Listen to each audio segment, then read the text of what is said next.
A wave of diplomatic unease spreads across Africa and Washington after US President Donald J. Trump delivers one of his most severe warnings to a foreign government since returning to office.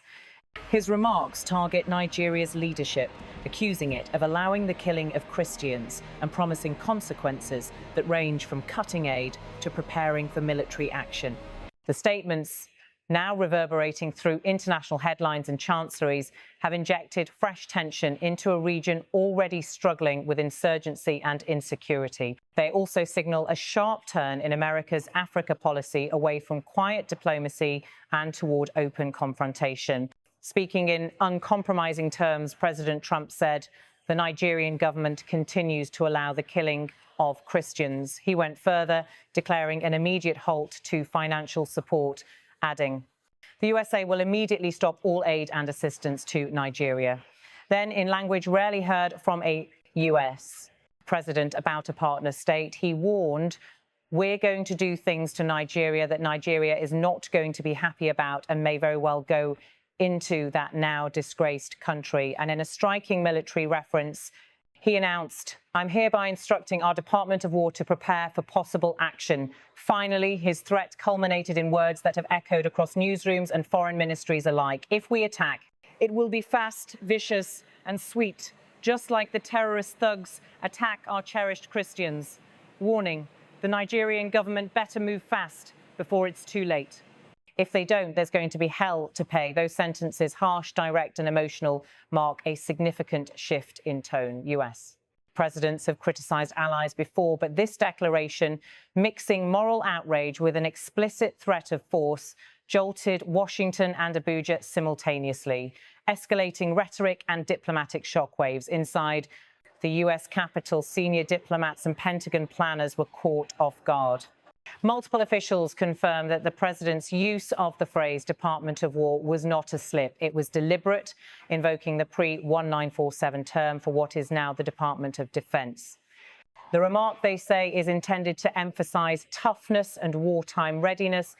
According to reports in Reuters and the Financial Times, aides scrambled to clarify whether the White House was signaling an operational order or issuing political theatre. By evening, officials from the National Security Council had convened an emergency call with the US Embassy in Abuja to contain the fallout. Nigeria, Africa's most populous democracy and a key US security partner, reacted swiftly. The office of President Bola Tinubu issued a firm rebuttal, rejecting any notion that the Nigerian government tolerates religious violence.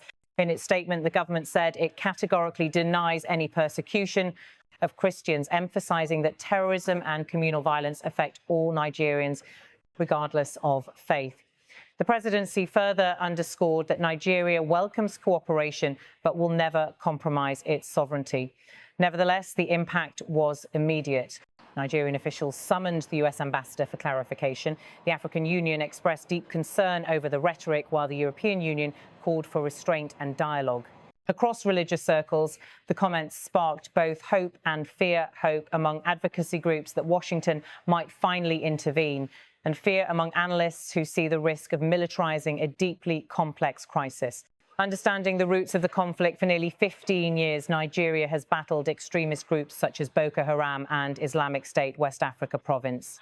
What began as a regional insurgency in the northeast has morphed into a nationwide struggle against fragmented militias, criminal networks, and ethno-religious violence. Attacks against civilians, including massacres of both Christian and Muslim communities, have become a grim pattern. Human rights groups estimate that more than 35,000 people have died in conflict-related violence since 2009. Still, the notion that the Nigerian government allows such killings is hotly contested. Analysts point out that Nigeria's military has lost thousands of soldiers fighting extremist factions, while limited resources and internal corruption have hampered progress. Yet, from the perspective of Christian advocacy organizations in the US, the Nigerian state has not done enough, and this perception appears to have shaped the president's language. Religious freedom lobbies, particularly evangelical groups that backed Trump's election, have long pressed Washington to list Nigeria as a country of particular concern for religious persecution. Early in his new term, Trump reinstated that designation. a symbolic but powerful step that laid the groundwork for his latest announcement. Aid and security, what's at stake? The United States is one of Nigeria's largest donors. In 2024 alone, U.S. aid totaled roughly $900 million, supporting health programs, anti-terrorism training, food assistance, and education initiatives. A sudden cut in those funds would ripple through Nigeria's social fabric. The U.S. Agency for International Development, USAID, warned privately that terminating assistance could stall vaccination campaigns, disrupt HIV treatment for hundreds of thousands, and undermine food security efforts in drought-stricken regions. Beyond development aid, Washington provides logistical support and intelligence to Nigeria's military, especially in counter-terrorism operations in the northeast. If that cooperation ends, experts warn extremist groups could exploit the resulting vacuum. The irony, notes a defense analyst at the Atlantic Council, is that cutting off security collaboration might strengthen, not weaken, the insurgents the president says he wants to destroy. Military threats and legal questions when President Trump said, if we attack, it will be fast, vicious and sweet. He triggered questions about legality and logistics. Under international law, a U.S. strike on Nigerian territory without consent would violate sovereignty unless justified by self-defense or authorized by Congress or the United Nations. The White House has not clarified its legal rationale, nor has it specified what possible action entails, whether airstrikes on militant camps, a limited special forces mission, or a larger ground deployment. Pentagon officials told Reuters that while contingency planning is routine, no operational order has been issued. Still, regional military partners have been quietly informed to prepare for changes in posture. The Nigerian armed forces, meanwhile, have placed select bases on alert, citing what they termed precautionary readiness. Diplomatically, the United Nations Secretary General urged restraint, reminding all parties that counter-terrorism efforts must respect international law and avoid harming civilians. Religious and humanitarian reactions within Nigeria. Reactions vary by region and faith.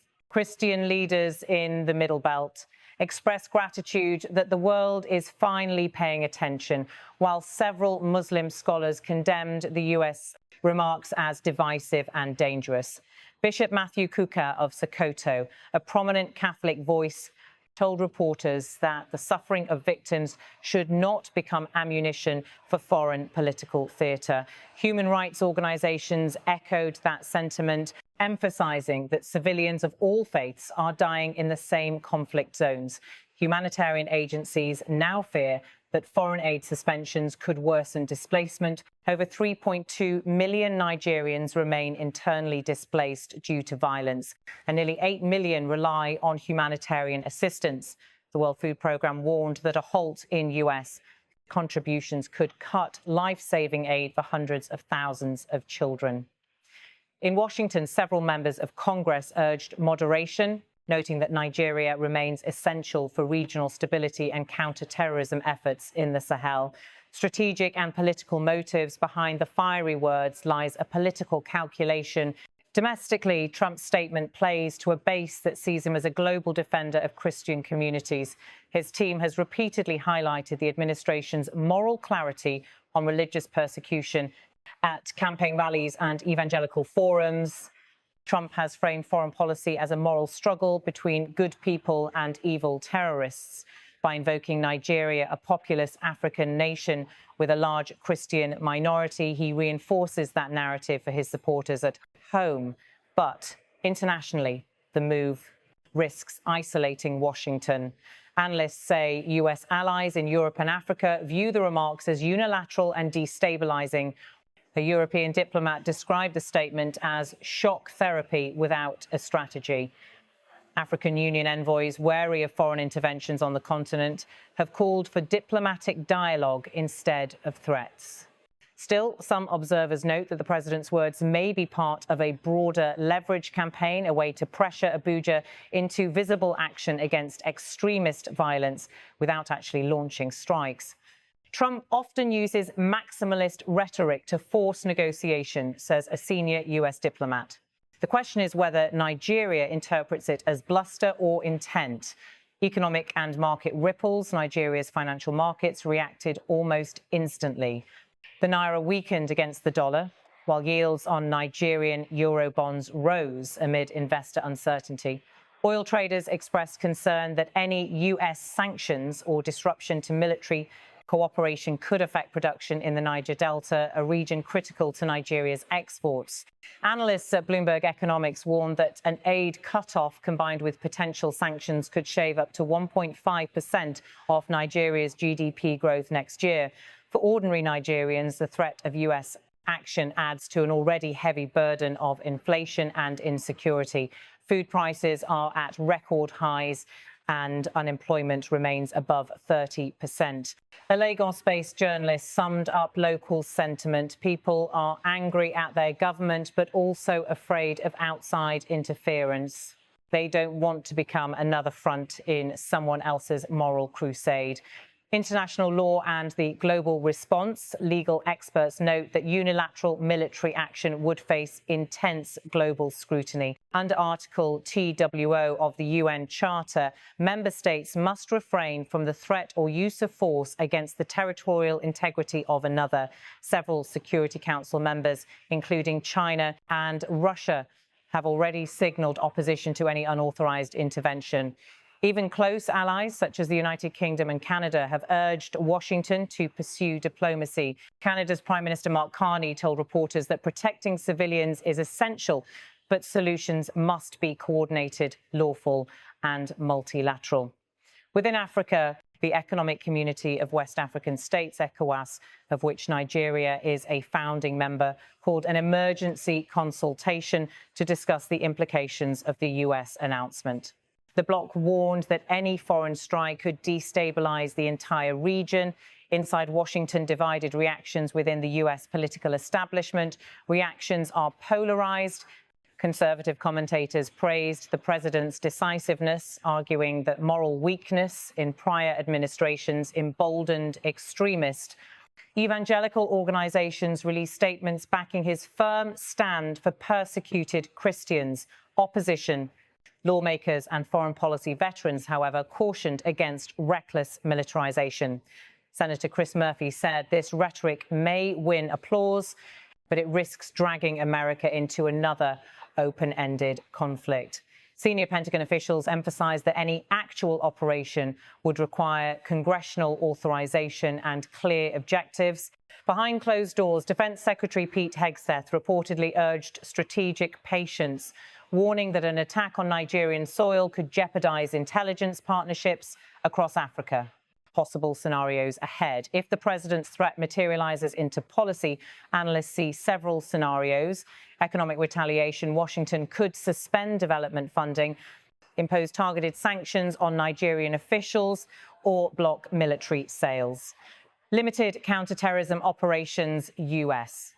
Special forces could conduct drone or precision strikes against specific militant camps with or without Nigerian consent. Diplomatic de-escalation. The two governments might quietly negotiate new cooperation terms under international supervision, diffusing the confrontation. A breakdown in relations could drive Nigeria to strengthen ties with China or Russia, both eager to expand military influence in Africa. Each scenario carries risks, but the third, dialogue and reform, appears to be the preferred path among most international actors. What began as a speech has turned into a test of diplomacy and principle. President Trump's words, "Leave them alone. These are cherished people. These are great people," resonate deeply among his supporters, encapsulating the humanitarian framing of his message. But to many observers, the danger lies in translating moral anger into military action without addressing the root causes of Nigeria's violence: poverty, corruption, and local governance failures. As of now, both capitals remain in contact. The US Embassy in Abuja has not ordered evacuations, and Nigeria's government continues counterinsurgency operations in Borno and Kaduna states. The coming weeks will determine whether Trump's threat becomes a turning point in Africa-US relations or another flash of rhetoric in a turbulent presidency. Either way, the message has been delivered and heard worldwide. Washington's patience with Nigeria's security crisis has run out. and a new chapter of high-stakes diplomacy has begun.